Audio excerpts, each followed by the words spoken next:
बिस्मिल्लाहिर्रहमानिर्रहीम। नाजरीन किराम, ज़वार हुदा यूट्यूब चैनल में ज़वार मुहिद्दीन आपको खुश आमदीद कहता है। आज मैं आपके सामने हज़रत मौला अली शेर खुदा कर्रमल्लाहु वजहुल करीम के अक़वाल ज़नी आपकी खिदमत में पेश करूँगा, जिनसे इंशाअल्लाह आपको बहुत कुछ सीखने को मिलेगा। नंबर 1, आपने फरमाया कि अपनी सोचों को पानी के कतरों से ज़्यादा शफ़ाफ रखो, क्योंकि जिस तरह कतरों से दरिया बनता है उसी तरह सोचों से ईमान बनता है। नंबर 2, आपने फरमाया कि कोशिश करो कि तुम दुनिया में रहो, दुनिया तुम में न रहे, क्योंकि कश्ती जब तक पानी में रहती है खूब तैरती है, लेकिन जब पानी कश्ती में आ जाता है तो वो डूब जाती है। नंबर 3, बारिश का कतरा सिप्पी और सांप दोनों के मुंह में गिरता है। सिप्पी उसे मोती बना देती है और सांप उसे जहर बना देता है। जिसका जैसा ज़र्फ होगा वैसी उसकी तख्लीक होगी। नंबर 4, आपने फरमाया कि शराफत अक्ल और अदब से है, ना कि माल और नस्ब से।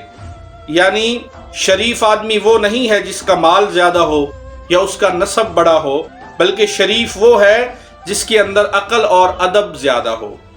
नंबर 5, आपने फरमाया कि किसी सवाल का जवाब मालूम ना हो तो लाइल्मी का इजहार कर देना निस्फ ईमान है। नंबर 6, एहसान एक ज़ख़ीरा है और करीम शख्स वो है जो इस ज़ख़ीरे को जमा करे। नंबर 7, जब तू किसी के साथ एहसान करे तो उसको पोशीदा रख, और जब तेरे साथ कोई एहसान करे तो उसे जाहिर कर। नंबर 8, आपने फरमाया कि 3 औसाफ ऐसे हैं कि जिस शख्स में मौजूद होंगे उसका ईमान कामिल होगा। नंबर 1, कि जब वो राजी और खुश हो तो खुशी में आकर कोई बुरा काम न करे। नंबर 2, जब इंसान ना खुश हो तो उस नाखुशी के सबब हक से बाहर न जाए। इसी मजमून में बहादुर शाह जफर का एक शेर भी है कि जफर आदमी उसको न जानिएगा, वो हो कैसा ही साहिबे फहमो ज़का, जिसे ऐश में यादे खुदा न रही, जिसे तैश में खौफे खुदा न रहा। नंबर 3, जब कुदरत पाए तो किसी से ऐसी चीज न ले जो उसकी ना हो। आगे आपका कौल ज़री नंबर 9, फरमाया कि अल्लाह ताला पर ईमान और लोगों के साथ एहसान से बढ़कर इंसान के हक में कोई चीज अफसल नहीं है। और 10वां और आखिरी कौल कि आपने फरमाया 2 चीजें ऐसी हैं जिनका इंजाम कभी अच्छा नहीं होता, पहला जुल्म और दूसरा शर।